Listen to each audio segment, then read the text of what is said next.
In the dating phase, the initiative is there. So I often find that she might say, I don't see you taking the initiative anymore. And I feel unloved, uncared for, or taken for granted. But the key is the perception that he was taking initiative, and that is the right way of being in a relationship. And then he somewhat stopped or took less initiative, which is not good enough. Yeah, I mean, in the dating phase, as far as I can see it, is natural law that the masculine pursues the feminine. So the guy will naturally take initiative. And then I think it can be very easy for then, once he's got the prize, for that to drop off a little bit. What I will say though is, with a woman who is really in touch with her own desire and her own need and with her self-care, she'll be kind of radiating and magnetizing at the same time, so that the chemistry remains. And in that, I think there is a natural draw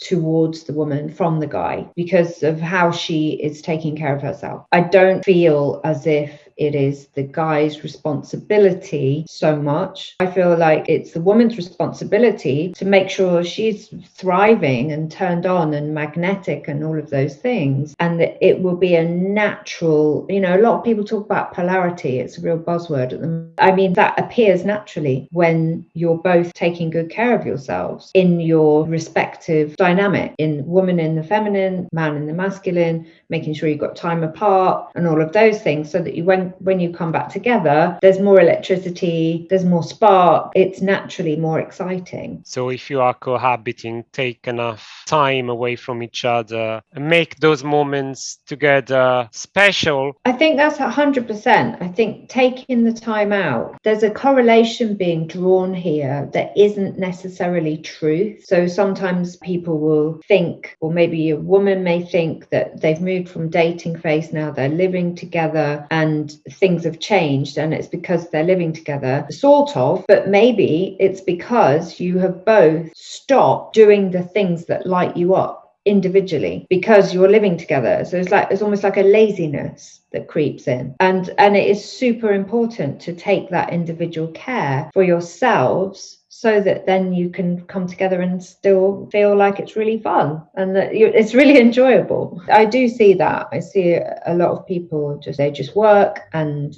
then they come home and they eat and watch Netflix or whatever and expect to still have a really fire sex life and an amazing relationship. If you're not putting anything in to the relationship, you're not contributing, how can you expect to have the amazing benefits of it? There's a real extraction energy in that. Give me grabby energy. Your invitation for both of them to take responsibility. What are these archetypal, crucial ingredients? I like what you were saying to describe the feminine, the radiance and the magnetism that would inspire his initiative. When you talked about the masculine right and then, what conjures up for me is the initiative. In the dating phase, yeah, of course, the natural law is him is pursuing her, but that needs to continue. So that initiative, that pursuit, and he needs that radiance. And otherwise, what is he pursuing? It doesn't make sense. So surely it makes more sense for her to be in her flow and her femininity and her power and her passion, and to be really lit up. And then there's this natural kind of, like magnets, literally like magnets. They want to come together. But in order for that to be true, then she needs to be